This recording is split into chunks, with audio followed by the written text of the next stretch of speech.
L'éducation thérapeutique est un dispositif aujourd'hui répandu pour aider les patients atteints de maladies chroniques. Tout comme le dispositif de patient expert, il place le savoir des patients au cœur du processus de traitement. Alors pour commencer, qu'est-ce que l'éducation thérapeutique? Donc l'éducation thérapeutique du patient est un processus continu dont le but est d'aider les patients à acquérir ou maintenir les compétences dont ils ont besoin pour gérer au mieux leur vie avec une maladie chronique.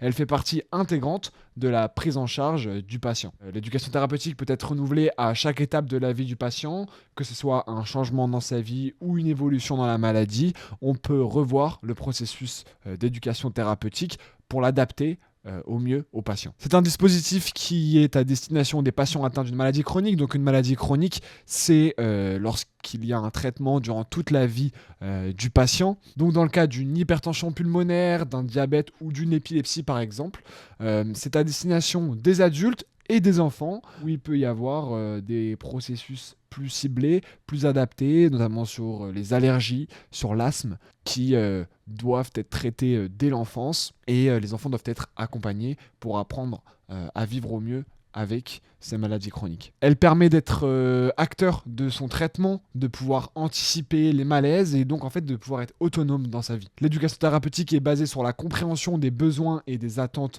du patient, et elle permet de coordonner sa vie professionnelle, sa vie sociale, sa vie perso avec la maladie, et puis le traitement qui doit parfois être pris tous les jours. Alors l'éducation thérapeutique se décompose en plusieurs étapes. D'abord, il y a une première étape où un médecin réalise un diagnostic éducatif pour planifier un programme personnel, puisque tous les patients ont un parcours qui est vraiment personnalisé en fonction de leurs besoins, qui peut prendre la forme de séances individuelles ou d'ateliers collectifs, ou des deux, d'un mélange des deux. Donc dans le cadre des séances individuelles, le patient apprend à maîtriser des techniques plus personnelles et à discuter de comment bien prendre ses traitements au quotidien. Et puis dans les ateliers collectifs, il y est prévu des temps d'échange entre patients atteints de la même maladie chronique, pour apprendre ensemble grâce à l'expérience des autres. Ce sont des ateliers animés par des professionnels et parfois avec des patients formés, nous allons y revenir dans quelques instants.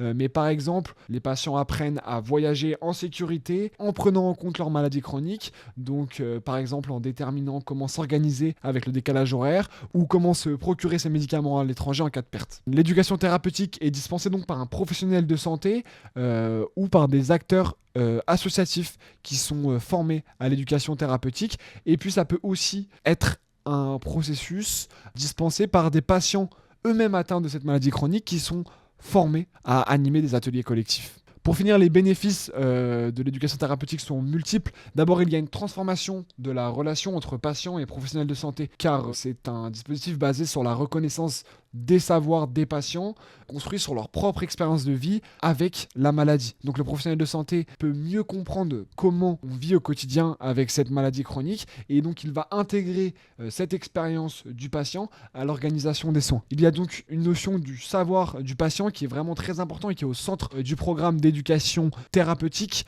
tout comme il est au centre du dispositif de patient expert.